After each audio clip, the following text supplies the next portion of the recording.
got a story to tell about some things that I've been through, but I'm healed. Oh, I'm healed.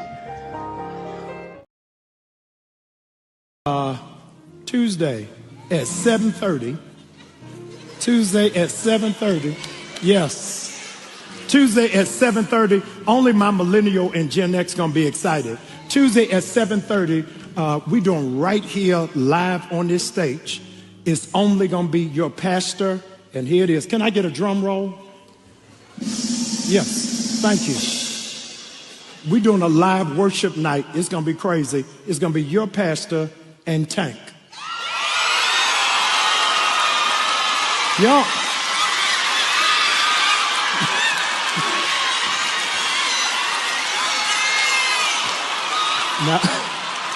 Now listen. Let me tell you what's crazy. Hold on. Listen.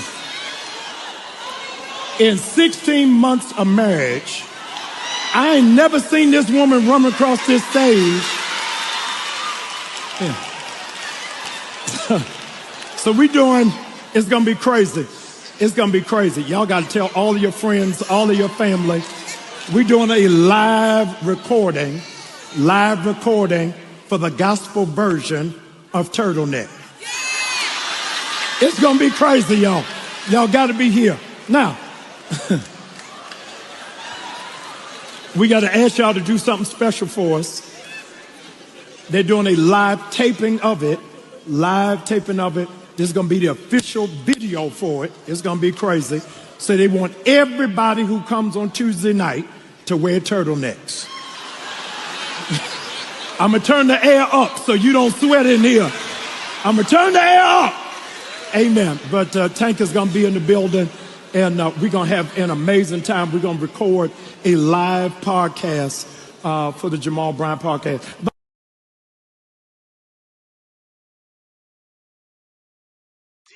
Live.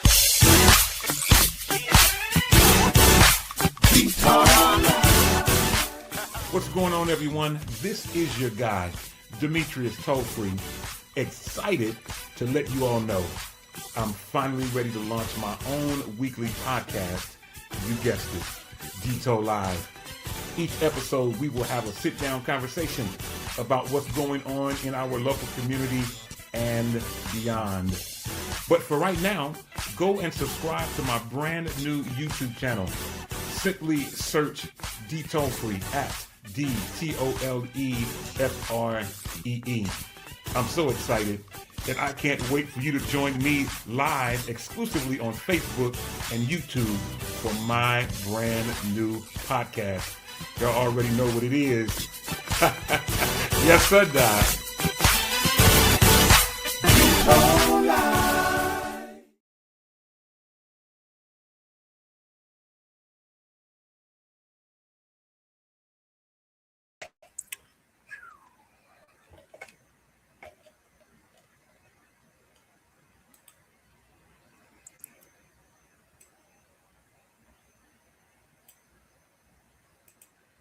Hey, beautiful people. What's happening, everybody?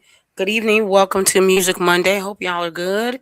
Having a beautiful weekend. Hope you've had the opportunity to recap or get some rest, recoup from Resurrection Weekend. It was a long weekend for a lot of people.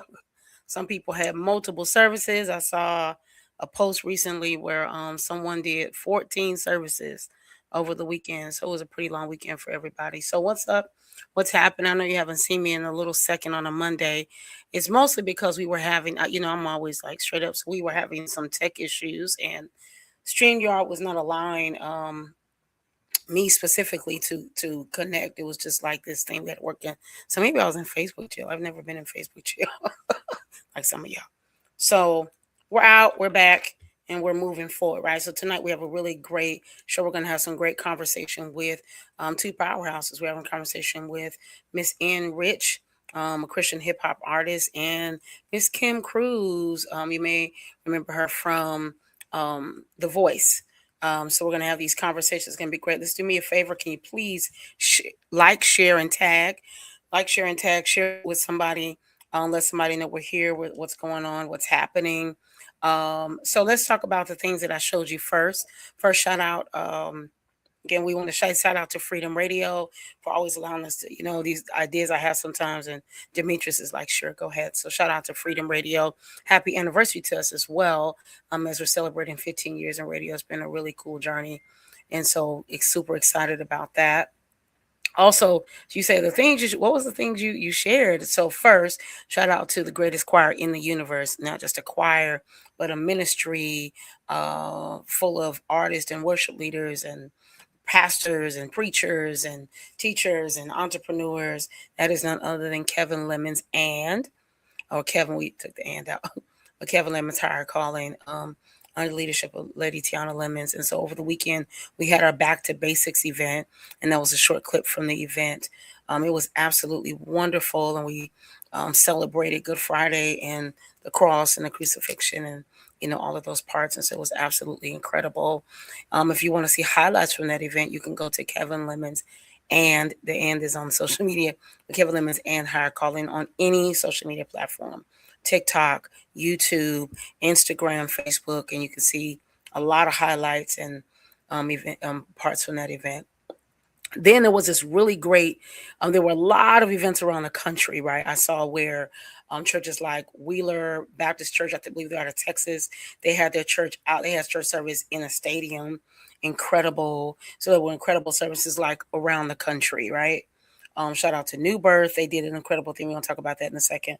And so there was this big concert in New York with Vincent Bohanna featuring Beverly Crawford, Donnie McClurkin, Yolanda DeBerry, just a whole host of people. And I thought it was so freaking incredible because what I appreciated is a lot of people are frustrated about where the state of the church is and gospel music and things like that. And what I love about what Vincent did is he celebrated, it was James Hall too, he celebrated this era of music that some people feel like is leaving, but I think he's like if I can say this lightly, kind of like our current Hezekiah Walker. Like Hezekiah Walker's still here. He's still doing his thing, but I think he's like the next generation forward. So he keeps the old, he has the new, and he just brings it all together in a really amazing way. And I just thought what he did last night was just simply incredible. For real, for real. So big shout out to Vincent Bohanna and what he's doing. It was like packed. The place was packed full of people. It was super, super duper duper incredible. Amazing night, amazing moment. So y'all go check it out, okay? Then the last thing I showed was something I really thought was really dope. So if you know me, or those who know me know, I am I have followed Pastor Jamal Bryant for a really long time, years, long before New Birth. And I've always respected how he is what I call not scared. How he's just always been ahead of the curve. If someone's doing A, he's already at Z a lot of the times.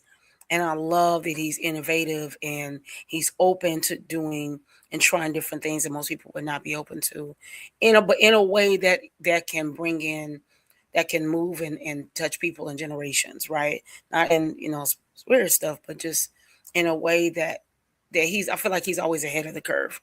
So he announced last night, or they announced yesterday at the church service that they're bringing tanks. So most people don't know, on the R&B side, there was an event called Versus, and Versus, it started really during the pandemic with Timberland, and they was just trying to, bring artists together, say, this song versus this song and this project versus this project. And so Versus has been happening. They've done it for gospel, R&B, hip hop, all this kind of stuff. So they had Versus, first one they've had in a while, with Tank and Tyrese, and it was amazing, right? And most people don't know Tank is a church boy. So we won't stay here long, but I just want to inform you, Tank is a church boy. He grew up playing in church all his life. So that being said, they're bringing Tank to New Birth. It's going to be streaming tomorrow. If you're in Atlanta, you should go. You get to sing Tank for free. And then it's going to be streaming tomorrow at 7:30 p.m. Eastern Standard Time. I think you should watch it. If you call me at 7:30, I'm not going to answer your call. Okay. So I'm kidding, but I think it's amazing, right? Because a lot of times we feel like all those things should be separate, but a lot of people that came from the era, especially particular like 70s, 80s, 40 all the way through the 90s, but particularly focused on like the 90s and the 2000s, they came out of church. They're church kids from 112 to Boys to Men to New Edition. New Edition is, of course, a little bit older, but just all that whole era of music, Brandy, all of these people came out of church. So I think it's really cool that he's doing this. It's going to be good, so you should check it out. Okay. So that being said, we have a guest tonight. Her name is NRICH. I believe she's coming back in. Her name is NRICH. She's a hip hop artist. I want her to introduce herself because I think it's best when people tell you about themselves, right? So I'm going to bring her up and let's have a conversation. Okay. Hello. How are you? Hi, I'm well. How are you? I'm good. You may have to talk just a little bit, but I'm good. Thank you. Thank you. Thank you so much for coming to hang out with us here at Freedom Radio. And thank you for having me. Absolutely. So tell the people who you are and what you do. So I'm Christian hip hop artist NRICH. I rap. Just basically using the gift that God has given me to share with the people. I always found music to be something that was inspirational to me, and being from a musical background is just like what I like to do to encourage others. Awesome. So let's go back to that. You said being from a musical background. So tell us what does that mean for you? Did you sing? Did you grow up singing in the Sunshine Band? Like, what does that mean? I definitely was a Sunshine Band girl.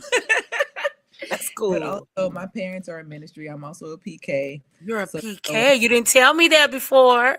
Oh, I'm sorry. Yes, I'm a PK. Oh, that's cool. On the everything ministry, whatever we needed to do, we did it, which it has shaped me to be who I am today. Okay. My father's was a musician when he was younger, and it's just some of the skills and the interest and love that him and my mom both shared, while they were young, and then they just implemented those things within us. Because I come from a family of 5 kids. I was the youngest, and we was definitely what I call like the Jackson 5 when we were little. We sing at church and different places, and it's just something that's always stuck with me. Oh, this is really awesome. So you're PK, you're the youngest. I'm the oldest of 5, and you're the youngest of 5. Wow, how amazing! And so your parents still pastoring? Yes, they still pastor. Wow. So do you serve at your church? I do. I'm actually on the praise and worship team at my church. Well, I'm on the everything ministry, but primarily the praise and worship team. Of course, you're on the yes. All my PK friends are on the everything ministry. I understand. So let's talk about that for a little bit. How has that journey been for you? Well, my recent journey, everything's been going smooth. It's been going well. Like I always say, we've all had our Damascus experience. Yeah, sure. Kind of do everything other than what mom and daddy told you, but then you realize that there was purpose in all the things that they were trying to keep you, focused on, and kind of got reeled back in. And of course, my daddy was like, as I say, get over here. Right. And been trying to do my best to be on the streets since. So let me ask you a question. Yeah. Pending the era you came from, like, do you mind sharing your age? Oh, I don't mind. Okay. I'm 40. You're 40. Oh, you look incredible. You look incredible. So okay, you're 40. So that means you kind of came through the era of we don't do rap in church, right? So how did this work with you wanting to? Did you always want to be like a hip hop artist? So when I ventured out into my young adulthood and that rebellious path of wanting to do what I wanted to do, I started gearing towards hip hop, secular hip hop and rap. But then again, of course, it was like people would tell me, like, it's something about you. You're different, and I was trying so hard to fit in with the world because it was just a gift that God gave me, but just using it for the wrong reasons. And then when I rededicated my life to God and started doing Christian hip hop, a family friend had actually introduced me to Lecrae, his music when he first came out. And I was like, that's a thing? Like, I didn't know that was a thing. So people weren't really talking about it. So well, I guess the beginning of NRICH was I was always writing. I loved writing the music. I'd be in my car freestyling by myself. I Wow. entered into a talent show to do one of the songs that I had wrote, and everybody was just like, "Man, like that was different. We haven't really heard, Christian rap," and it kind of just went from there. Oh wow, this is really cool. And so now here you are Mhm. doing hip hop. And Yeah. so you came through the era of, in my opinion, some of the greatest hip hop there is. People don't think that because I'm a church girl, so they think I don't know about Lil Kim. But Oh, hey, we know. hey, you came through some of the greatest era, especially for female rappers. Because we didn't really hear. I think we talked about this on our phone conversation. We didn't really hear. First, Christian hip hop was corny. It Yeah. was like, whoa, and you only really saw guys doing it. Yeah. I didn't. So from where I'm from, I'm from really the West Coast, right? So I was in Denver. So the guys I saw were like, the Latino. I think he's like Black and Latino, Uh-huh. Bone. Like you didn't really see a lot of like Lecrae. He's later. He's new. Right. Oh, shout So out that's to when our I found out. station manager. That's when you found out. Shout out to our station manager, Demetrius. Hey, boss. Oh, So thank so we didn't know about Lecrae. He's later, right? But you. first of all, it was corny. That's just shout out to my hip hop Chris, but it was kind of lame. If I can say Yeah. it like that. It just kind of, and so what we knew growing up in hip hop, 90s was of course Lil Kim, Foxy Brown, MC Like. Mhm. Queen Latifah, even though they were a little bit older, they were still giving us these hits, right?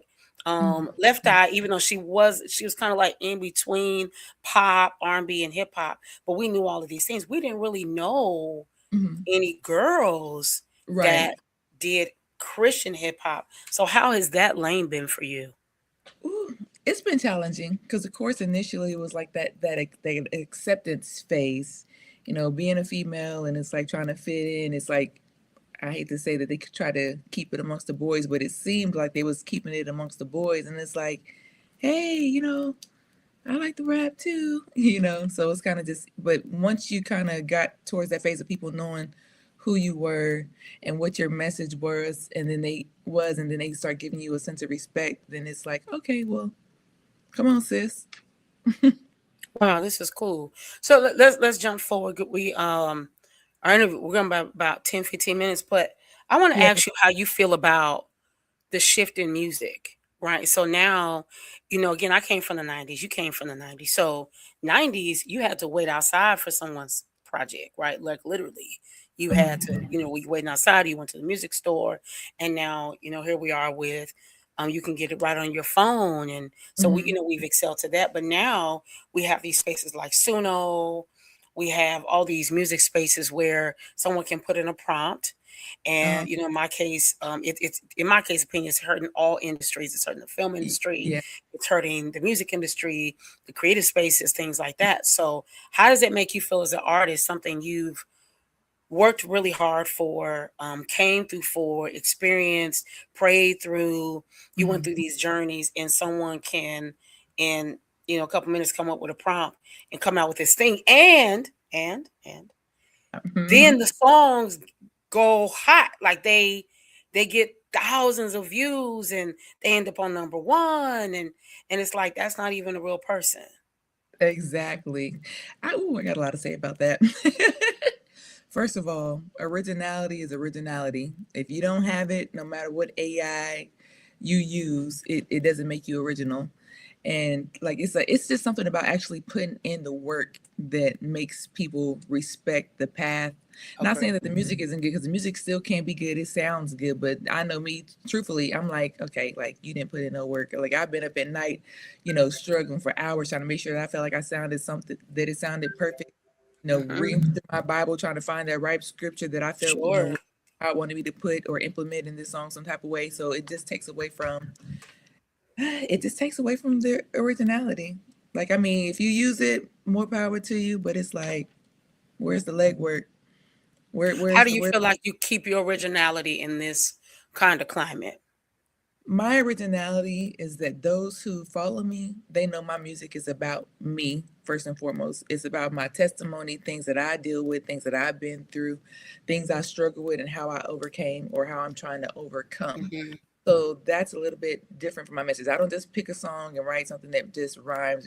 Although that sounded hot, it sounded good, I'm just going to write that. No, everything that I write is from a personal place. It's from a personal place and it's real. And that's all I know how to do. This is dope. So why Christian hip hop? Why not secular hip hop?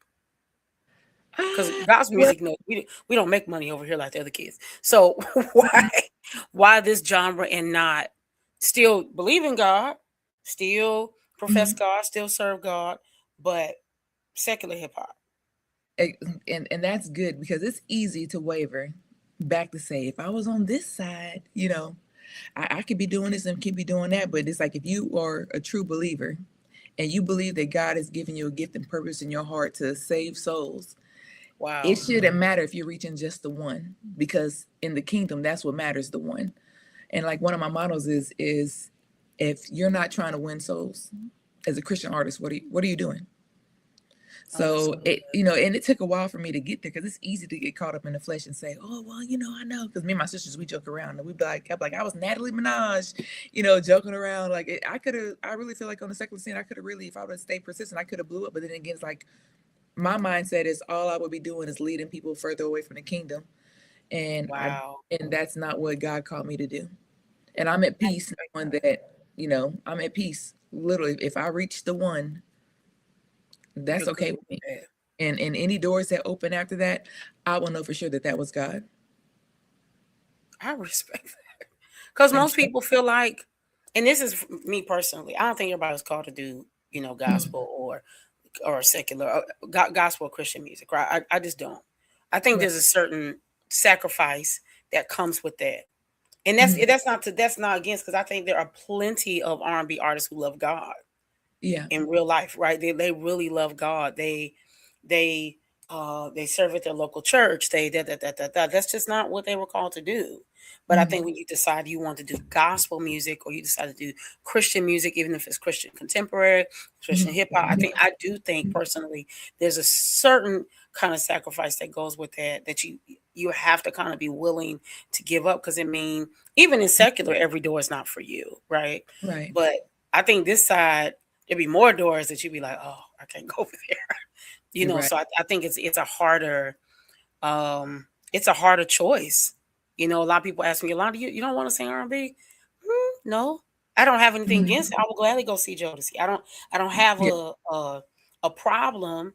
I don't think everybody was made to be Fantasia. Right. Right. So Fantasia is like I don't think we only get those like one every generation. Yeah. Like we get one Aretha every generation. We get one Fantasia every generation. Someone who can kind of split sides, but they're not really splitting sides. It's just like they have the capacity to manage that. Right. But everybody does not have that capacity. So I think it's really cool that you know who you are, and this is what I can do. In the truth, says let's go preach, teach, represent, sis. God is good and always will be. Enrichment from NRICH. Thank you. Appreciate that. I think it's cool that you want to stay within the confinements of what you've chosen to do. I'm serious. So respect to you today, because most people really, really, really, really struggle with it. There's an R&B artist, I won't call his name. I was like, well, which one you want? I'm not judging which one you want, but I mean, which one? You want to be the pastor? You want to be the R&B artist? And again, I'll use Fantasia again. You'd only get, to me, one of those every once in a generation. Someone who literally, Fantasia, in my opinion, most of the time she be speaking tongues in between songs. That's just my opinion, what she be doing. But she has the capacity to, and I think the grace to do that. But some people, the saints gonna get me, but I know I love my Fantasia. Yeah, but I think she has the grace to do it. But I respect that you're like, that's not where I am. It's like because I consider everybody has their own level of milk that they give to people. Because I know that there are some things that I wouldn't have gotten. I wouldn't be as far along as I am had I not received a certain level of milk. So there was a foundation, like especially like the Lecrae area and the things that was like related to me. I'm like, oh, I can do this, and it helped me to strengthen my walk and to be like, okay, well now I know where I fit in. So it's like you never know how you're reaching people. So once you know, regardless of people how they may shy away from it, like there's gonna be somebody that sees that Fantasia or they go see her and they're gonna be like, oh, I'm going to church tomorrow. Like I said, everybody's got their purpose for what God has called them to do. I can't judge that. But it's like if they feel that's what God purposed in them and I know what God's purposed in me, then that's what I'm gonna feed you. This is great. Tell us about your current song. My current song, it's called Darkness, which was written and inspired, and I even changed it a little bit going through, I guess, some trying times, because even in my own life, I know how if you get so far from God, your mind can lead you into thinking anything is right. As long as you feel it's right, you know, then it's okay to do. And it's like, like I said, if you don't have God, you'll find yourself doing any and everything. So that's basically the inspiration for that song, and geared towards certain things like violence. Like people are so far from God, it's easy for them to just go and take somebody's life. I've had some gun violence in my own immediate family, and it's like it just shows that when you're away from God, you can do anything. So hang on to Him and try to come from that dark place. So as we wrap up, I want to ask you, if you were talking to your younger self, your 16 or 18 or even 20-year-old self, what would you say to her? Girl, you better listen to your mom and daddy. They already know. And you could have already been in the kingdom doing kingdom work sooner. Wow. And be at peace and be happy with the walk that you're walking. This is good. What would you say to a young lady or just a young person who's inspiring? No. What would you say to someone who's in the middle? They're 30. They're feeling like there's nothing, I'm just going to stay at this 9 to 5. And it's like the movie, I always compare it to the movie Sister Act, right? Like if you wake up thinking about music every day, girl, that's what you're supposed to do, right? Yeah. So what would you say to a person like that in the middle place? In the middle place, when you're in any place, I would always encourage anybody that you have to surround yourself with people that, for one, are going to encourage you, hold you accountable, and that are in alignment with the direction that you said that you want to go with your life. And that way, if you do that, the things that you desire won't be as difficult or as challenging. If you're hanging around people that are oppose what you believe and oppose, your gifts, they don't really wholeheartedly support you that way. Like your circle will make or break you. And my thing would be, make sure that you choose your surroundings wisely. And once you say that you have a desire to do something, wholeheartedly commit to doing it. Because I've been that middle person, procrastinating. People like, NRICH, where you gonna put something out? It's been a while, and I'm just like, I'm gonna get to it. It's because I was in a season of solitude, stagnation, and just kind of, if anything, sticking to myself, because I didn't want to have anybody holding me accountable or getting me, because I was kind of enjoying being stuck where I was at. But then people started reaching out to me, and then I realized that me being stagnant is literally hindering other people, because I had no idea the influence that I was having on their lives. I had no idea that they was really listening wholeheartedly to the things that I was saying. And then that gave me the motivation to say, I could keep somebody from I could be making somebody be outside of the will of God because I'm stuck. So just know that I seen a post the other day, it said, keep striving and be who you are, because somebody's dependent on who you become. And these facts. And these facts. This has been a wonderful conversation. Yes, I want to have you back again, actually, because I think there's more conversation that needs to be talked about for women who are past the market age, past the age of what the industry feels like is marketable. I didn't know that, for example, American Idol stops. You can't audition after you're 29. What? I didn't even know that. Yeah, I didn't know that. And so Keela Richardson, she's a current contestant on Sunday Best. And I saw something. I mean, I'm sorry. She was originally on Sunday Best. She's on American Idol. And I saw where it's like, this is her last chance because she's 29. I thought, oh, wow. So what happens for the people that are 31 That's and just a they're baby. talented and you know what I mean? So I would love to talk to you about that because I think that's a place where a lot of people are, because Yeah, people have had to work through challenges, they've had to work through loss, yeah. and things of that nature in the industry. No matter the genre, can be tricky in Mm-hmm. that way. Gospel Yeah. lets you be a little bit older. A lot of times you can go longer, you can Mm-hmm. come in a little bit older, but the industry can definitely be tricky in that way. So Yeah. I would love to have you back. Can you tell us how people can reach you and how they can find your project? Oh, I sure can. So, of course, my music, or all my music that I've released, is available on all digital platforms: Spotify, Apple Music, YouTube Music. Even in there, if you go to Facebook, you do your post and find music is there too. Okay. And of course, my artist name is NRICH, which is NRICH, which derives from the word enrich because I want to enrich people's lives with the gift that God gave me. Oh, I love that. Put my initial in the front, and that's literally God renamed me. And I was like, that's crafty, God. Okay. But That's great. NRICH, so on my social medias, my Instagram is NRICH, NRICH for you. My Facebook is NRICH Raps for God. My YouTube is at NRICH_official. And my TikTok is at NRICH official. Well, please follow her, ladies and gentlemen. Listen, I'll say this again. Sometimes people don't get the support they need because we say it doesn't. We don't know about it. Well, now you know. And you know about Miss Enrich, and you know that her music is here, and it's not about age. So, if you absolutely love, if you're open, let's say that, if you're open, you may say, Yolanda, I don't listen to hip hop, but you listen to other stuff. Okay, so if you're open, then I encourage you to be open to this artist. Again, Enrich. You can find her on all social media platforms. You can find her music as the places she said.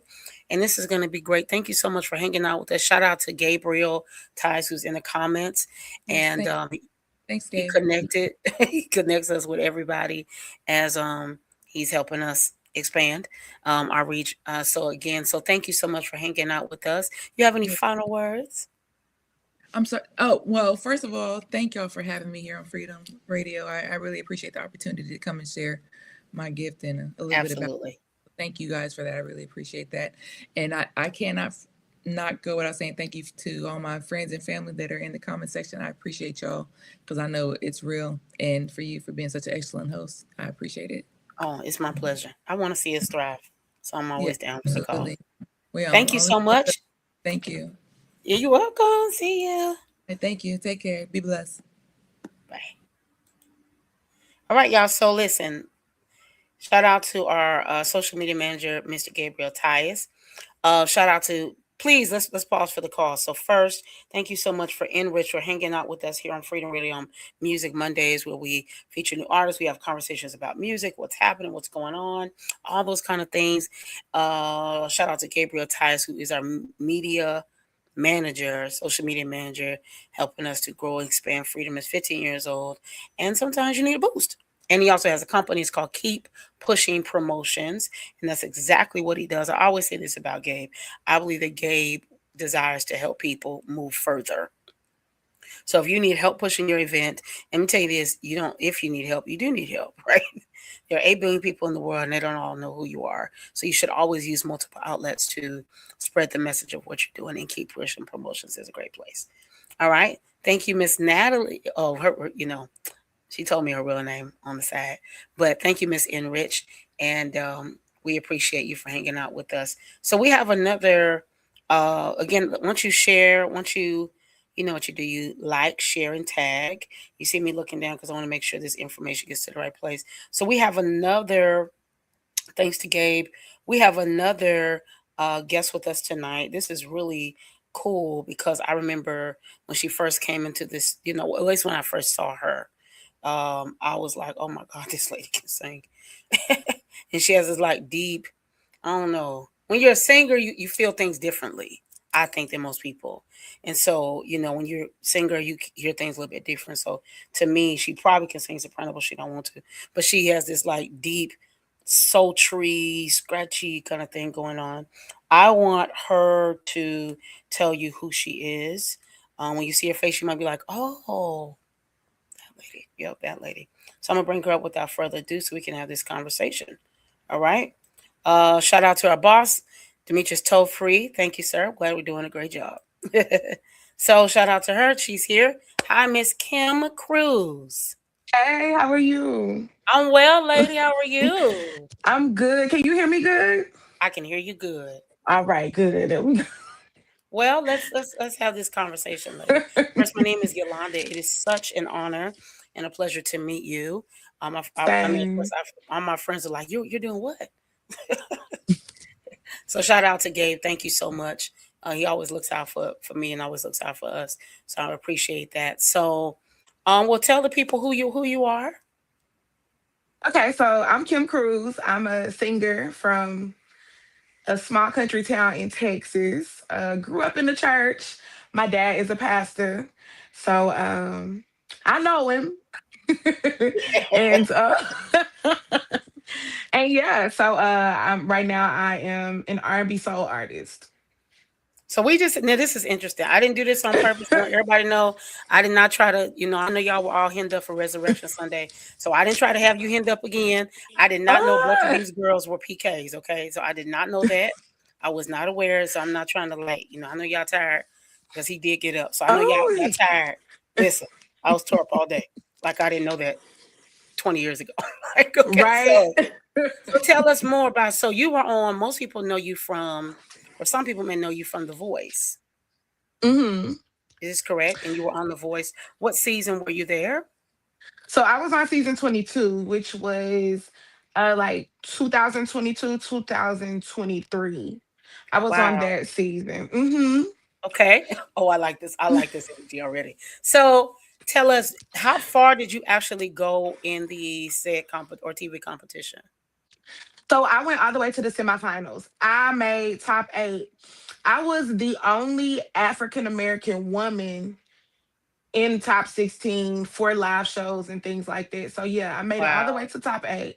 So one more week, I would have been in the finale. If I would have made that last week, that would have been finale week. I have questions. You can always say these questions you prefer not to answer, okay? Okay. So I find national singing competitions interesting. And so, I won't tell what I not supposed to know, but I find them interesting. So I'm asking a question. You could tell me, because I like to just jump in. Okay. Okay. I won't talk about the PK stuff and all that, but I would like to ask, are you okay that you didn't make it all the way through? Actually, quite happy. I was happy that I did not make it to the finale, or I didn't win, because, and I tell people this all the time too, especially when I first got off the show, people would see me out and almost be in literal tears. Like, I'm so sorry. I that you didn't win and da da da da. And I'm like, honestly, the win is in the loss. Mm-hmm. It's so much freedom that I have from the loss. And if you really look at it, me and the winner are doing the same thing. So, Yep, I'm just free. I'm free. You're free. I understand. We can't tell it. Yeah. I understand. Yeah, because sometimes people, I think it's interesting because sometimes people don't understand what you just said. And sometimes there's freedom in losing. It sounds kind of weird, but sometimes the things that are held to said winner, it holds you sometimes in spaces. This is not about The Voice or anything like that, just in a totality of some of those spaces. And I'm not against those spaces. Some of my friends are in those spaces, right? But sometimes you don't get what you were supposed to get. Yeah. Some spaces, not speaking to The Voice, whatever was said is not always honored. And then sometimes, again, it holds you in a space and then you're just held. Right? Yeah. And you can't do anything. So I think it's beautiful that you have that view or perspective regarding that.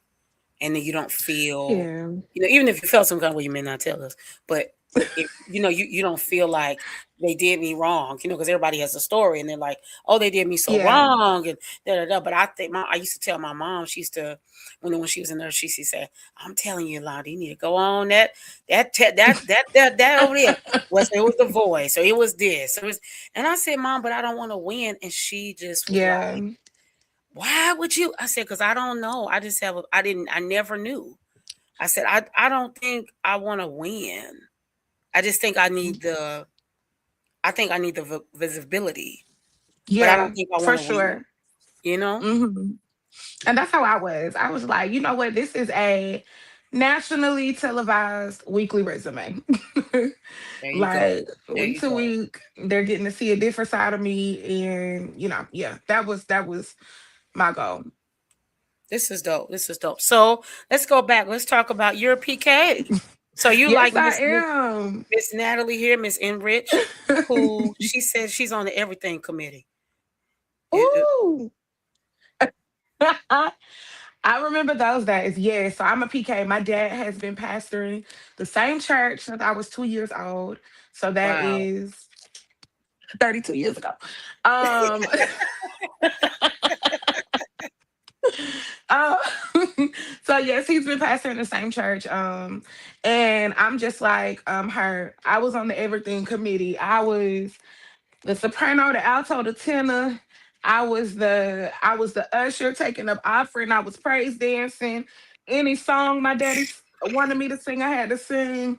3 o'clock programs, I was there. Choir rehearsals, musicals, all of that stuff. I was there. That was literally all we did. And if we weren't doing it at our church, we were doing it at nursing homes throughout the community. So yeah. Mm. Because I'm a very spontaneous type of person. Interviewer, I usually don't put things on paper because I feel like as people talk, things come.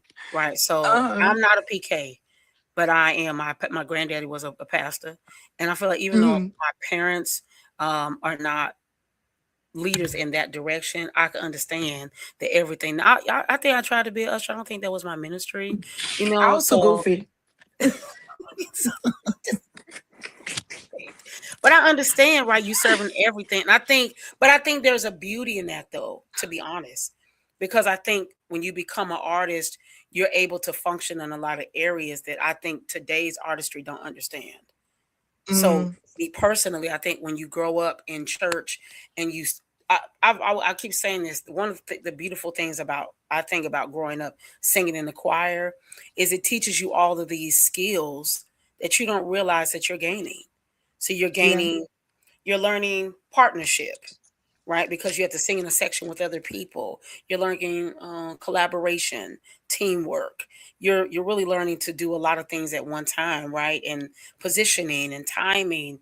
And I don't think some of us realize we were actually receiving early artist development as kids. Mm. I know I don't see you like on, You're but right. like when I think about it, I don't have a problem. I could sing, this comes from singing quartet, though. You can sing the same thing for 20 minutes. And people are like, how do you do that? Well, I was saying quartet as a kid is no big deal. Or why do you know Right. the other people's note? Because I had to sing the other people's note before. So I think it Hmm. teaches these principles that today there's this meme or this reel floating around about Donna Lawrence talking about how the choir taught all these things and that artists today don't have those kind of skills. They learn a bit Hmm. slower. They don't have that thing. Like let's say the Clark sisters, right? Like we get them because of their mother. And even though Hmm. today that I don't know if that kind of system would necessarily work in today's society, but she grilled them and pushed them in this space to become like this. So with that, do you feel like growing up in church helped you to evolve into artists? I feel that for myself, but you may not feel the same. Do you feel like it helped you in any way, or do you feel like it hurt you? I think it helped me in some ways, and I do feel like it did cause me to run into a few hiccups. I think it Hmm. helped because especially being a PK on top of just being in the church, it's like you're under a microscope. And Yes. you are, it's like you're not only responsible for you Yes. and your name as an individual, but just your father's name, your mom's name, like your Yes. brother. It's like you're a unit, and what you do affects so many other people besides yourself. So I think early on it really taught me like how to be integral. And one thing my daddy would always tell me, you always gotta remember somebody is always watching. And so definitely in that way, I also feel like it did help me learn how to just go into situations with more than just the gift, if that makes sense. Mm-hmm. Like Mm-hmm. just being able to go in a situation and just know who I am because of whose I am versus someone, and this is no slight to anybody who wasn't raised in church, but it's just you just feel like you have a different type of covering You do. when you've come from that. Now, one way I do feel like it may have been a hindrance was just how green I was. I was Mm-hmm. very green, especially my hometown is the population is like 2,500. And so the city where my dad's church is even smaller. Population maybe 500. So Wow. yeah, so like I'm coming from that to this. And it's just, I always used to hear growing up the country people would call people from the city slickers and all that talking slick. And I just never understood and really knew what that was until I got in Mm-hmm. it. And so I kind of had to maneuver my way through that and really just make people understand and not only like be attracted to what they see or what they feel may come from a connection with me, but also really respect what I do and the gift. Understand. I respect it. I think it's not talked about enough how um particularly women maneuver through Mm-hmm. the industry. Mm-hmm. And I've never said this a lot, and how green you can be. Mm-hmm. And so this is my truth. I was so green, and people be like, "Oh, Yolanda, no, maybe that's not what." And you don't, and you just don't know. You don't Mm-hmm. know that these things happen like this. And so I love that even the perspective you have about the voice, because I think sometimes even in those areas when you're green, you don't recognize that this is happening like this, or this is happening Yeah. like this, and how you have to maneuver no matter the genre. I keep saying this all the time. It doesn't matter what the genre is. You have to know how to maneuver. Even in gospel, you have to know how to maneuver, because if you don't, you will get bit, and you can get Mm-hmm. bit bad, right? And so sometimes, pending the genre, the the bit gets hurt, the bit gets hidden. It's like, no, don't tell anybody I did that to you, because you're not supposed to tell anybody. And it can be, yeah, I'm not gonna get in trouble, but it can be a lot to process through. So I think it's cool that you're maneuvering through that way. So tell us, you are like this gospel sultry soul singer mix. I think when the first time I heard you, I was just like, good Lord.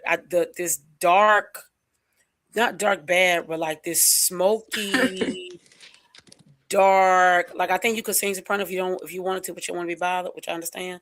So it's like, how did that come about? Or was your voice always like that? Or did it change over time? So growing up, I always tell people we listened to two things. That was Al Green and that was quartet music. So I grew up listening to male singers before I listened to female singers, Yeah, yeah, honestly. me too. And Mhm. I really loved everything about Al Green because even with Al Green, who's my favorite singer, that's my dad's favorite singer too, but Al just had a unique voice. It was so unique. And even just like the way he sang songs or the instrumentation used in his songs or Mhm. any songs during that era, I really feel like those helped cultivate my sound today. Then I grew to find out about people like Nina Simone and Etta James, and growing up in church, all the mothers had that deep, husky Mm-hmm. belt. So growing up, I had that. Fun fact, I also did have classical training from the time I was in eighth grade. Really? Yes. So I was a first soprano. And then I ended up developing polyps while I was in college. So that completely altered my Wow. sound. So that's where the rasp and everything came from, because for the longest I still tried to sing in that register, but I didn't really have it like that. So I had to figure out how to then make it work for me. So my strength used to be belting, and so I had to learn how to phrase and tell a story in other ways when I lost it. So let's go back to that. Paul, Mhm. how did you recover? I have a really close friend. Her name is Olivia. We've been friends since we were 12. I'm always so proud of that. Oh. But we've been friends since we were 12, right? And so growing up, she had this very almost magical, in my opinion, very just this mystique kind of thing about her voice when she went to college. Mhm. She experienced something similar, and her voice, just her voice completely shifted. So, for her, I know it was like a really hard transition. How was your transition through that? Like, how did you make it through that period? Because it wasn't something you could necessarily control, right? And so, Yes. how did you get through that process? So at first it made me really, really sad, because I mean, on a Sunday I was singing it like 3 to 4 services. And so what I would find was, by Monday I couldn't Yep. talk, Yep. and it Yep. got to the point to where I started like tasting blood. And so I was like, oh no, this is bad. And I went to an ENT, and I saw the polyps, and they put me on vocal rest, and then I had to go through see a speech pathologist for like 6 weeks. But he never wanted to perform the surgery because he had never done the surgery on a singer. So at that point I never even entertained or did research on finding any other doctor, because by that time I started posting videos on social media, and people love the texture. So I'm like, okay, I'm just gonna stick with it. Like, I'm gonna take care of it as best as I can, and just stick with it. So, how are you doing today? Good. Especially now that I've grown a bit, because I've dealt with this for,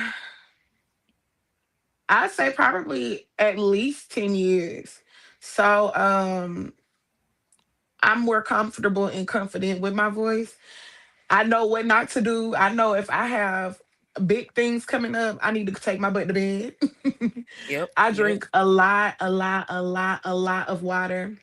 And yeah, I know what to do to kind of, help preserve and just make sure I'm in good voice. Do you feel like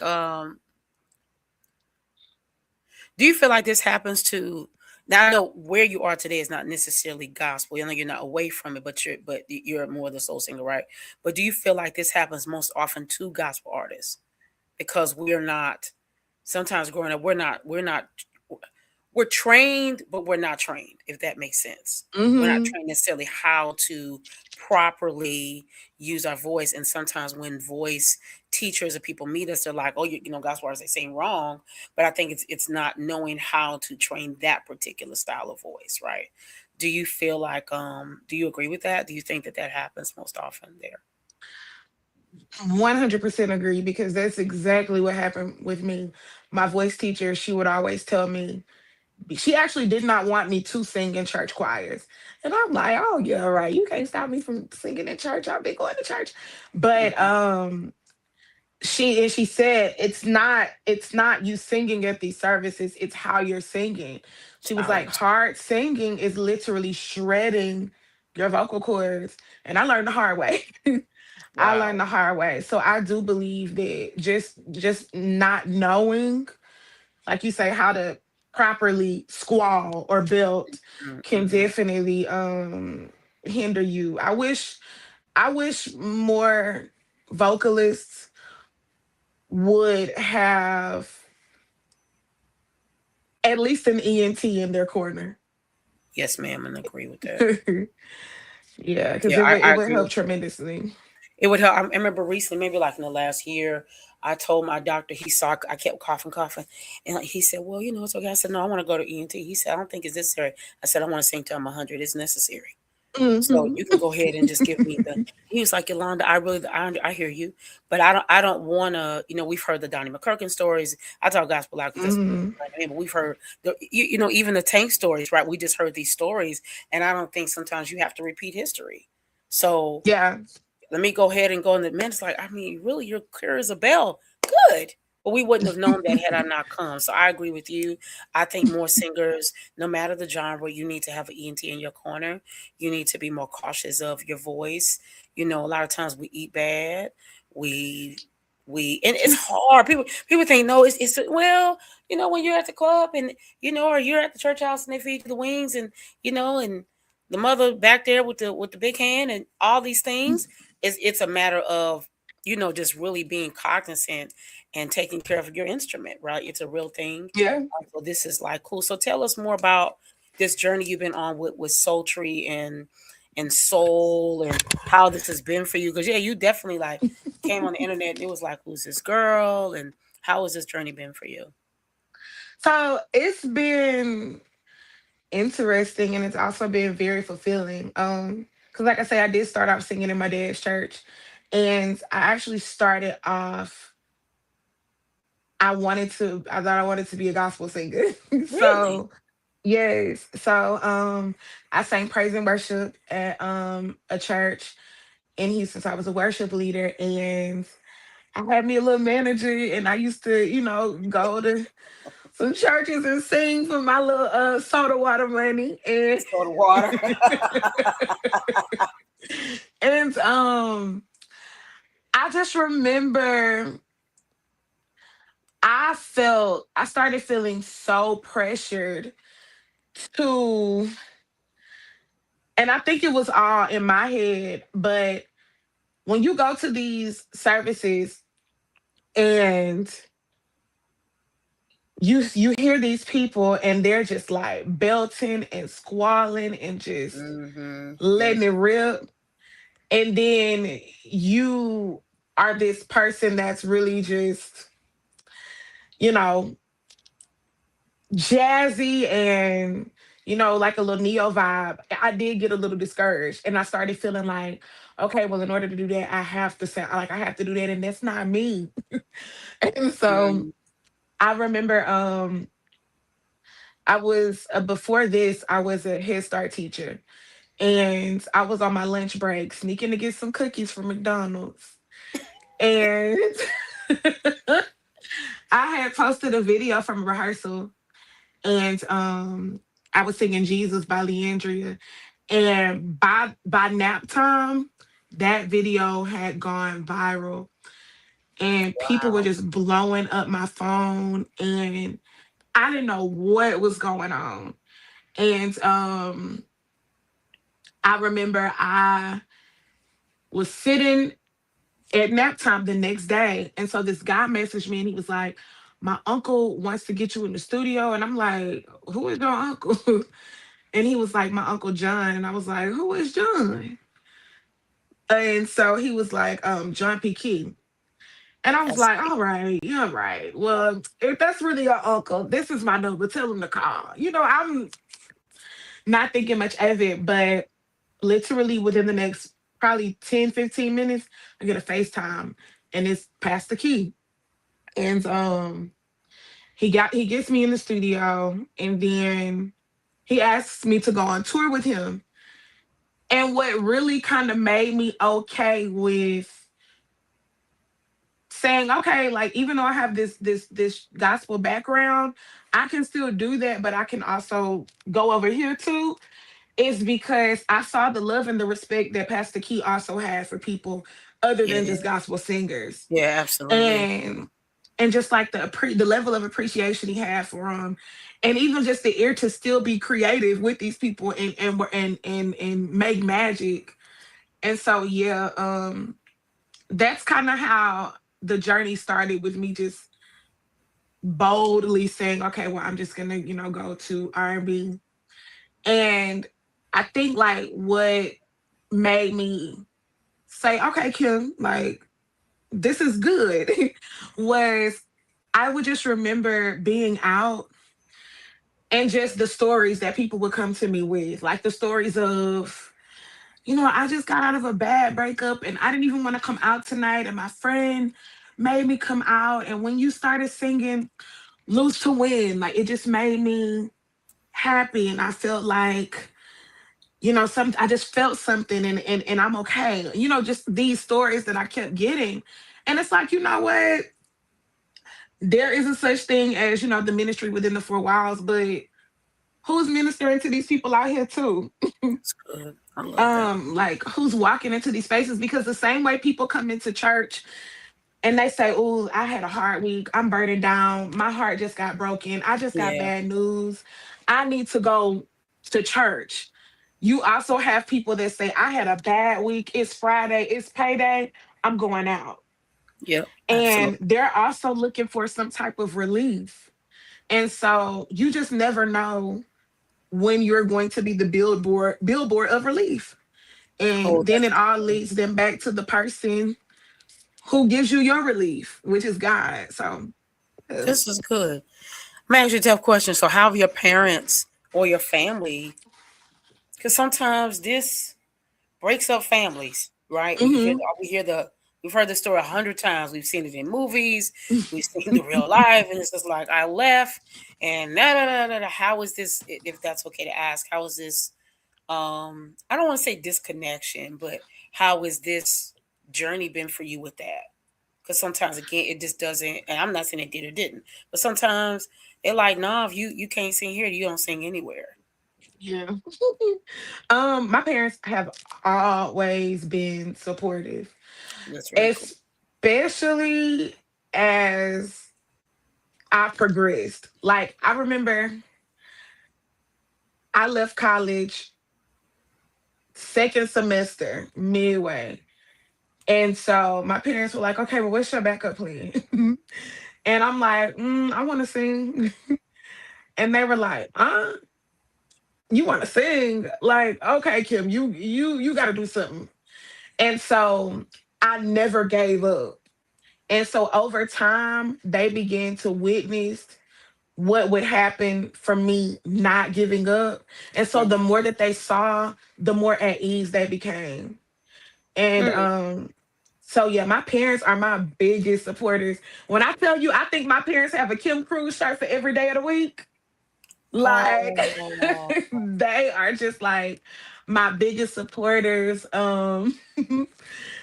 I love my parents. My family supports me. My church family, they support me. Even the church where I'm currently on staff, like they support me. I've never ran into any so issues. wait, pause. Mhm. So you said currently on staff.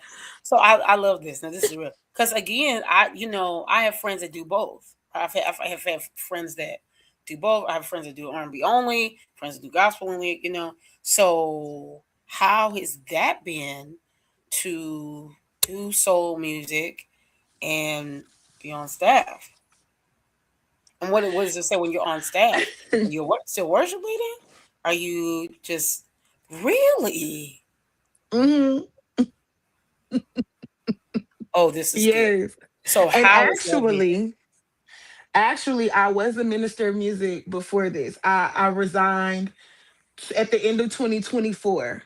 So I was doing that every Sunday and rehearsals on Thursday. So I was wherever I was catching red eyes or I was flying back the morning of to make sure I was there. But um it's I don't think it's tough. And I only say I feel like it's not tough because it's what helps keep me grounded too. And like another thing my parents used to always tell me, and even like the elders in the church, it's like never forget where you came from. Absolutely. And when I was younger, I thought that meant like, girl, don't forget you from Woodville, Texas, baby, you country. But like the older I got, I understood that it meant like, no, you came from a background of God.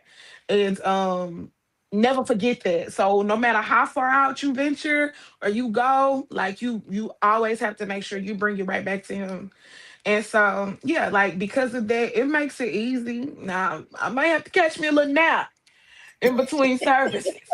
But we're gonna get it done for the Lord. This is really because I just know people who that doesn't mean they're you, but like you hear the stories, you saw her in such and such last night. It's like, well, some people, like I was speaking with Miss NRICH, some people have the grace. Like to me, Leandria, she can sing anything she wants. She wants to sing country tomorrow. I mean, girl, sing anything she wants. She can do it. Fantasia just has that grace. I think she speaks in tongues between songs because she just can't help it. Right. So I think she just has that grace on her. So I think this is cool. See, I'm a different kind of person. I think it's because I don't think everybody's called to sing gospel music, number one. I really, really don't. I think there's a certain sacrifice, like I said to her, that you have to yield to that everybody don't want. And even with R&B, I think there's something that things you have to be willing to touch on and be comfortable with talking about. Everybody's not going to be a Jill. Everybody's not going to be a Mary J, right? So I just think this is really cool that you have found or finding your middle ground. I just think this is awesome. Wow. Wow. So what projects are you working on? So I recently released my first full album, which is Mixed Emotions. So right now I am in the process of getting back in the studio, working on new music. I'm really excited about this next go round because I'm going back to, I call it EP Kim. Like EP Kim, I was really in my Al Green and like if Al Green and Chrisette Michelle had a baby. I was in that, just like with instrumentation and just everything. So I'm really excited about getting back to that and just being able to sing songs how I feel them. So yeah, working on new music and yeah, that's what we're doing right now. So I'm actually saying question I asked NRICH, then I want to play a game because I can play this game with Okay. you. So the music industry, how old did you say you're 32? Did you say you were? Okay. So I'm a 90s kid, right? Like, thank God for good genes. So I don't look 46, but thank you. At all. Thank you so much. I praise God for the good genes that my grandma gave me. So I grew up in the 90s, right? Where you had to buy music from the store, wait outside or X, Y, and Z things. And so then we came through all these eras of how people were able to have access. And now people have access 10 billion ways, right? Not only that, but now we have things like Suno.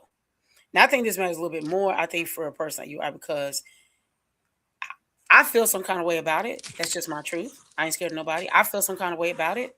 I think it's a bit unfair for people like you and myself, others who have been singing all their lives. They've experienced all the ups and the downs. They've been disappointed. They've been told it was going to happen. It didn't. We go through all these things, and someone can put in a prompt, and here you go. And I saw something the other day, not to focus on gospel, but I saw something the other day. It was like, this is number one, and I was like, but you're not even real. How did you make? How does this current space of the music industry make you feel?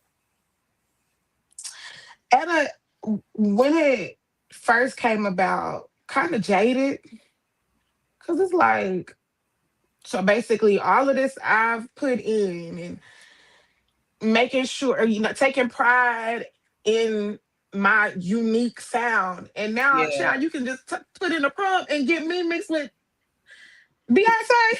Like what? Yeah. But I had to really realize that, like you say, like, number one, but you're not even a real person. So, you don't necessarily have an audience that's really going to stick with you because they'll never see you. Oh, that's and so you should write that down. You got a pen nearby you. You in the comments, type this down for me. Yeah, I think that is a powerful thought. Because they won't. And so when you just said that, you just encouraged me, actually. Because sometimes I'm like, oh, this is But then I saw thousands of people standing outside to see New Edition. No shade, New Edition. We love you. Sing the same songs they've been singing for 25 plus years. And people were standing around the block. So I agree with that. Like they're like people can't necessarily, because when it's time for you to perform, unless you're gonna do a hologram, how are you gonna perform the music? Right. Like you'll never even see that person cry. You will never know the story That's behind the song. You may not even really get the real emotion. It's because it's not a real person. So yeah, that's what I find comfort in. Like AI can do all of this, that, and the third, but at the end of the day, I'm real. We are real. Oh, this is good. I appreciate you. Just encourage me. Thank you so much. Oh, Yeah, because sometimes it's discouraging. I was listening, so I was like, dang, there's some song that keeps playing everywhere. I was like, oh, you're not even real. yes. Not Hey, even real. Not even real. So I want to play this game because I don't get to play Okay. it a lot. It's called Word Association. First I want to shout out to, I'm gonna say his name, Terrell. Or is it Tyrell? Terrell. Terrell, shout out to him. We love him. And so a lot of people also discovered you because you were on his show. And so you played this game before. I love this game. We can play a word situation. And we can play it together. You can play it by yourself. In the sense of, I give you all the words. Or you can give me a word. Whatever you want to do. So here's a word. Red. I think it seems to be like red a little bit. So red, R-E-D. R-E-D.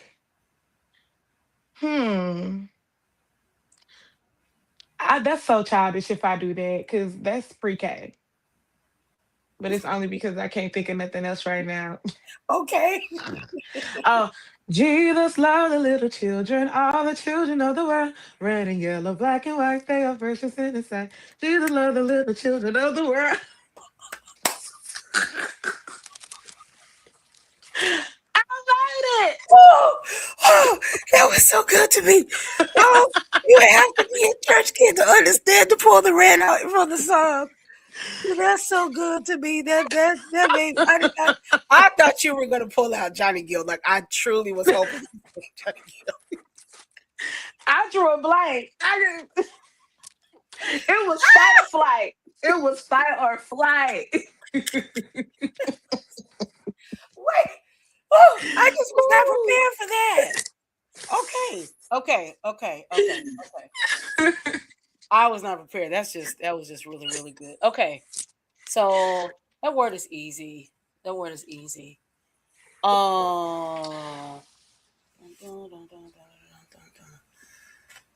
Company. That was a word I said I wanted to give you. Company. Company. Ooh, company. It can be any genre. It can be TV themes. It can be anything. Company. I'm not giving good songs because this is all like, this is from the Parkers. And this was a theme song. What was that guy's name? It's time for Gary and company. It's time for Gary. Cannot think right now. What is company?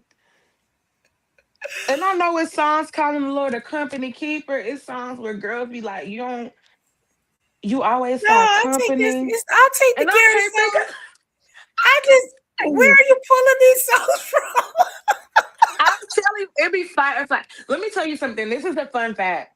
So a lot of people don't even know. Me and Terrell recorded a second episode, and we had to do so many retakes because I was pulling songs from all over the place, and I kept getting everything right. He literally made me switch to doing a spelling bee. Like, Wow. it was that crazy. But yeah, I don't know. I just be pulling them From anywhere. Okay, let me try something easier. Light. L-I-G-H-T. Light, walk in the light, beautiful light. Come where the dewdrop of mercy shine bright, shine all around us by day and by night. Jesus, the light of the world. Girl, let me just tell you, Okay, the that was temperature one. is what blesses my heart. Okay, so you don't have to be armed. You don't have to be gospel. Okay. Um. Oh, maybe that's a little too R&B for the Saints. Okay, I was gonna say. You was gonna say baby? No, we can do baby. No. Baby's not too bad. We can do baby. Baby, I have a song with baby in it. Baby, baby. Um, baby, I apologize for all the things that I've done in my life. See, I know that I've been a fool for far too long, girl. What's that? I'm going crazy, crazy, crazy, just thinking about you lately. That song got This is baby in good. it. Okay, now I'm gonna ask you one more question. Now you can give me a word because I always Okay. You can give me a Um, word if you want. your word is sometimes. S- Sometimes you have to encourage yourself. Sometimes you.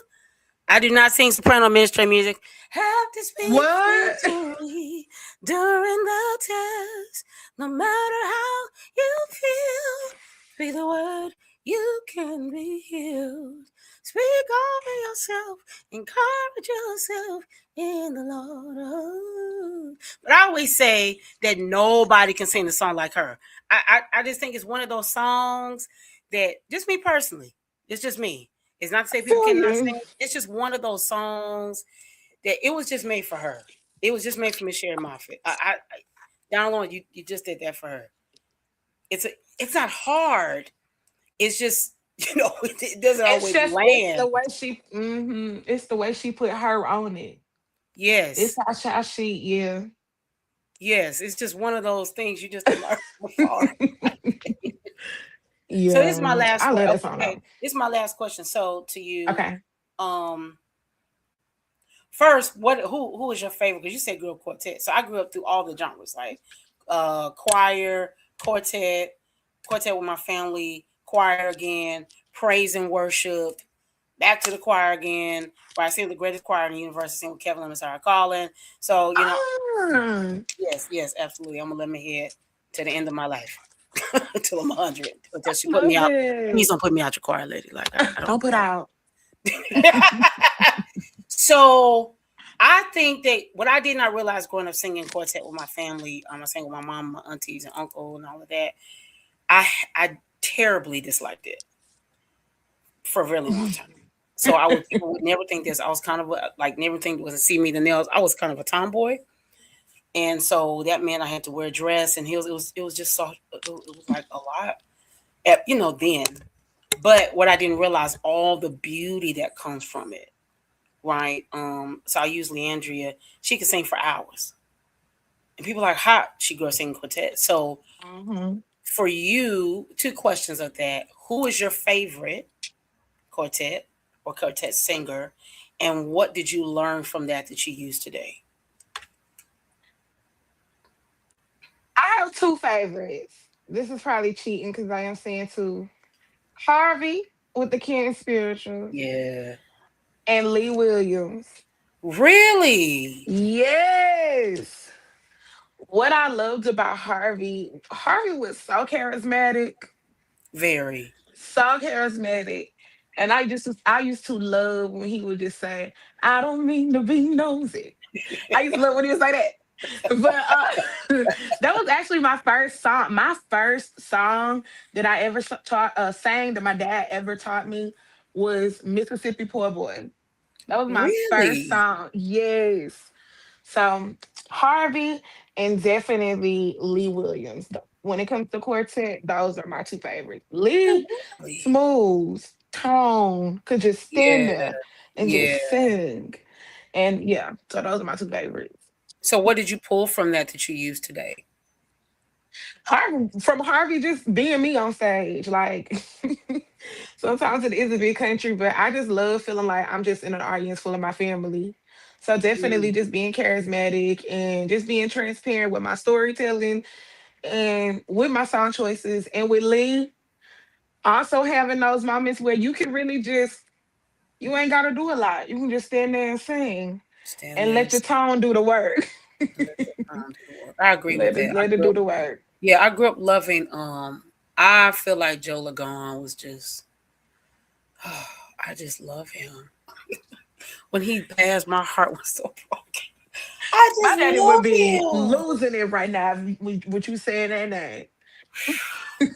I used to tell you my favorite song is "I've Been in the Stone Too Long." Woo! Girl, I mean, like tore up, Yes. and See? that thing he has, that like almost, this sounds kind of weird, but you'll understand, like this like dusty, raspy thing he got going on, Yes. and how he It's people don't understand. Like Quartet. It's and been singing like that for years. oh yeah, oh yeah, Years. Like before any, well not any, but before Tank. oh yeah. What's his name on Heavenly Choir? He was on that song. The way he finessed that song vocally, Mhm. they've been doing it. They've been doing Yeah, it. what do they call it? Crooning. Yes. Yeah, Like like they've been doing this for years and decades, right? So of course I grew up like you. I grew up listening to the Mighty Clouds, the yeah. Williams brothers. I always say I love Tutu. You know, y'all feel I love this lady. So Tutu and the Truthettes. You know, I just grew up listening to this whole body of things, and so then you come into the Hezekiah Walkers and James Hall, so it's just all this body of music today. So if you could sing with anybody in the world, uh, uh, um, past or alive, Mm. who would it be, and what would the song be? It would be. I'm gonna be fair. I'm only doing. It would be Al Green. If I could sing any Really? song with anyone, it would be Al Green, and I would sing "Simply Beautiful" or "Still in." Let's Stay Together. Why Simply Beautiful? I. It's just the way Al took his time with that song. It's how much you can color up that song and just how much space is in this song for you to do whatever you want to do with it. And also fun fact, when I was on the show, his MD reached out to me and was like, Al has been watching you on The Voice and he wants you to tell them to let you sing Simply Beautiful. And they wouldn't let me do it. But Wow. yes. So And would then you let's say would I go ahead? remake it? Mm-hmm. Oh, did I tell you business? Okay. So, No. I would remake it. I think I would do it two ways though. I would do it the regular way, and then I would kind of want to add like a little, like pick it up a little bit, give it a little, almost like a PJ Morton type feel a little bit, mm-hmm. and kind of do it like they're like, let's say PJ and Leela James, like something like Mm-hmm. that. I would want to do Yeah, I that. feel like people sleep on her. For sure. She's a bad girl. Yeah, her, she's on tour right now. Oh, this is correct. Hmm. Yeah, she's on tour. And then the second one would be Let's Stay Together. I close all my shows. Any set I do, I close it with Let's Stay Together. And I Really? do this little tag at the end where like I let the audience sing it back to me. And it's just always so magical. So I would really want to do that with Al. So, you know, he could see what I did with this song. So, Mr. Al Green, if you're, I know I have a McDonald's mic, but Mr. Al Green, if you're out here watching,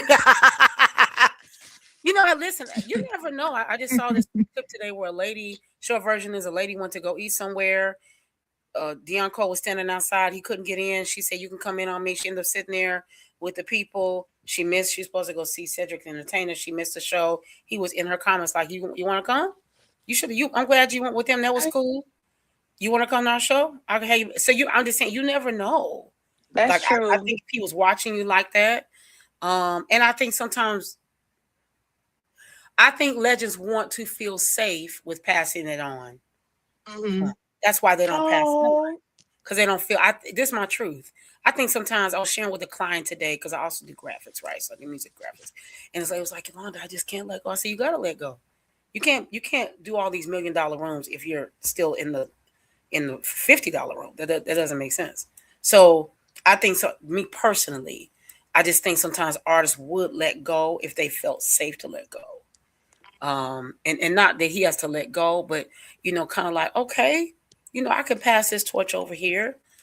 So yeah, I hope he hears you in that, because I think that you're a safe place to land. Oh, thank you. Yeah. Like there are people, when they sing, you believe them. There's a big very, very. So I know you don't know me on this side, right? Or maybe know me much at all. I've been singing all my life. And I believe when you're in a room, I always tell people, I'm not a Christian contemporary girl. It's no shade. I'm just not, that's not the girl I am. I'm a hard musical execution kind of girl, right? I love Hezekiah Walker, but I always say I love Shirley Caesar just as much as I love Kirk Franklin. Right? I love both worlds. I love Commission, and I love whoever's on the other side of that, right? So I love all these worlds. But there is a huge difference when I love Jodeci, real loud and proud. I love SWV. And I always say this, I believe Casey. Whatever he's singing, I believe him. I just think there's a difference when it comes from a certain kind of place. And so even though the time I've heard you, this is just the truth, I believe you. I believe your story. And I think sometimes today, older artists are like, no, I don't. It could be dozens of reasons, but I think sometimes it's just not believable. So I believe your story. I think your story is awesome. Is there anything you'd like to share or tell us about that you have going on, or how people? Well, first, is there anything you'd like to share about what you have going on or coming up or anything like that? So yeah, like I said, I am working on new music, and we just opened up for booking inquiries. So book Kim Cruz. And I'm always excited to meet and sing with the people who have supported me thus far. To anyone who's watching right now, thank you so much for the love and support. And yeah, just make sure you stay connected with me on social media platforms. Everything is Kim Cruz or Kim Cruz Official. This is cool. What is, so everybody can connect with you there. What is one thing you think it's important for people to know about you? I think it's important for people to know that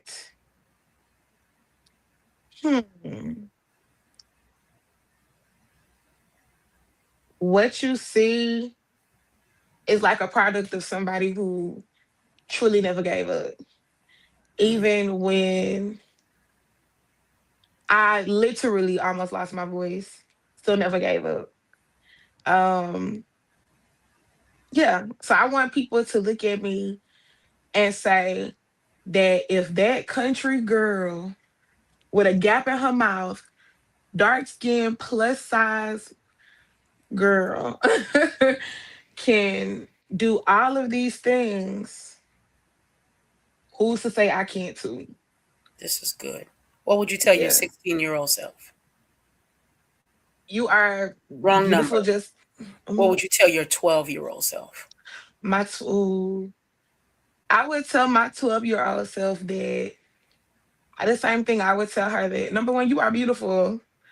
And number two, follow your dreams. And I don't even mean to kind of stray away from that. But one thing that's really in my heart to do is come up with some type of program that supports children who have a gift and a love for the arts. Mm-hmm. And they are in these smaller cities where their parents don't know what to do. What do I do if my child says, I want to be a singer? What do I do if my child picks up a violin and says, I want to learn how to play that? So that's really, really, really on my heart. I want to start some type of organization that is geared towards supporting these children and these parents, and helping them cultivate their children's interest and gift for the arts. So yeah, I would tell my 12-year-old self, you are beautiful, and what you are dreaming of is attainable. Like, you can have it. Wow, I think you should do that. So again, I encourage you. I think I watch Steve Harvey probably almost every day, mostly because I enjoy his story about how he came from nothing, and he was living in his car, and he was, as he got older and he was walking into being an entertainment, how he used to fish at a pond for food every day. I just think it's one of the most, like, how did this guy end up doing that and becoming one of the biggest names that we know in entertainment? You cannot even turn your TV on and not see the guy, right? So he always talks about what we grew up in church knowing, right? Write the vision and make it plain. But I think sometimes we are afraid to write it down. Over the weekend, one of my friends called me. She said, "Hi, Yolanda." I said, "Oh my God, hi." She said, "What do you want?" Huh? What do you mean? She said, "What do you want out of life today?" I was so thrown. She said, "Tell me everything you want." And so I just I just started going down the list. She said, "You need to write it all down, all of it. Don't leave nothing out." And so I just want to encourage you to do the same. I go back to Steve Harvey, and I always hear him say, God gave you these ideas, these visions, these dreams for a reason. He was a kid, and he wrote on a piece of paper, "I want to be on television." And his teacher told him, "Do you know anybody that looks like you that's on television?" And he went home, and his mother said, "Why'd you write that down?" He said, "Because she asked what I want to be when I grow up." So she said, "Write something else." His father came home, and his father went in his room. He's like, tell your mom I'm beating you. But no, his father told him, if that's what you want to do, keep your piece of paper, write something else down for them, put this piece of paper under your pillow. And here he is today. So I want to encourage you in that. I think sometimes as artists, we define ourselves in one space. Imagine how beautiful it would be for a little girl who looks like you, looks like me, who's not a size 5. Praise him. They're not that. And they're not going to be that, right? And you can get better. You can take care of yourself, which I wholeheartedly encourage. You can live a long time, but that's not how she's made. And my mom said, "I always knew you were going to be something because you would draw on the wall." All kids draw on the wall. That's not special. She said, "But you drew on the wall differently." She never told me that till 2 years ago. So I'm saying, you write it down, man. If that's what you want, I believe it can happen. If that's what you believe, and I'm saying, I believe that. So we in the show that I'm telling you, I believe that, because children who are creative need spaces to be safe to become. And a lot of times growing up in church, as much as I love it, sometimes people don't know what to do with that. They don't know what to do when you're multi-gifted. So how are you able to hear your part and mine at the same time? How are you able to hear what's not even there? How does that happen? How do you teach that? How do you help a kid not feel like they're strange? I know people who they sing and they see color, right? So it's like all of these gifts. How do you help somebody craft that? Yeah, write it down, man. Yeah. You'd be surprised there are over 8 billion people in the world. And you'd be surprised there's someone in the world who wants to fund your dream. That's true. Yeah. That's true. You can go all the way on The Voice, and you can make it all the way to the top and not lose and be okay with that, and not win and be okay with that. Then surely, okay, I'm stepping into somewhere else, but surely you can open up a wave, write these things down, and create opportunity for kids in a little bitty town that people not knowing about. But the little girl can sing all of us. Yeah. Yeah. You're right. Yeah, absolutely. And then you can be $1 billion woman and sing whenever you want to. too. at your choice. So this has been amazing. Kim Cruz, you are incredible. Thank you for the opportunity to have conversation with you. Seriously. Thank you for having me. I really Oh yeah, appreciate and it. you can come back anytime I you want. appreciate Yeah. Okay. Everybody's not. This is my truth. I understand that the world we're in is evolving every day, right? Like I said, somebody can go put in a prompt and all of a sudden they're a star. And so this work that you're doing is different kind of work. It's soul work. It's passion work. And sometimes, like you say, you get paid a little bit of soda can money and then trying to figure it out. So it's been a pleasure to talk to you. Shout out to Gabe, who looks out for everybody. Yes. Shout out to Gabe, who looks out for everybody. So thank you, Gabe, for this connection. Again, tell people again how they can connect to you and why they should. Okay. So you can follow me on all social media platforms at Kim Cruz or Kim Cruz Official. That's CRUSE. And the reason why y'all should follow me is because why not? No, just joking. But the reason why you should follow me is because I'm out here winging it, just like most of us in life. And what I'm grateful for is a lot in all of my winging. It has landed me somewhere. And so if it can do it for me, it can do it for you too. So, follow me for just inspiration. Are you for inspiration? To see that it can be done. Yeah. Amazing singer who sings like this for real. That was not auto-tuned. We did not press any buttons. That is really her singing for real. And amen. So thank you for hanging out with us tonight. It was such an honor and privilege. I had so much fun talking to you. And whenever you want to come back, I'm more than sure Freedom Radio will love you anytime you want. So when you drop your new album, you drop your new EP or EPs, let us know and we'll feature you or whatever you need. You have our support. Okay, thank you. I really appreciate it. I really do appreciate you opening up your platform to me. And I really appreciated this conversation too. Because this was a conversation. Yeah, we have a conversation over here. Thank you so much. We really appreciate you for hanging out with us, and we hope you have a good night. All right, you too. Bye. Take care. Bye. All right, y'all. So that was this Music Monday for tonight. I really enjoyed the conversation with Miss NRICH and Miss Kim Cruz. So if you're interested in booking NRICH, you can follow her at N as in Nancy, RICH, Rich. Hip hop, female hip hop artist, female Christian hip hop artist. Also, if you're interested in booking Miss Kim Cruz, you can book her at Book Kim Cruz, CRUSE at Gmail, or you can follow her on all social media platforms at Kim Cruz.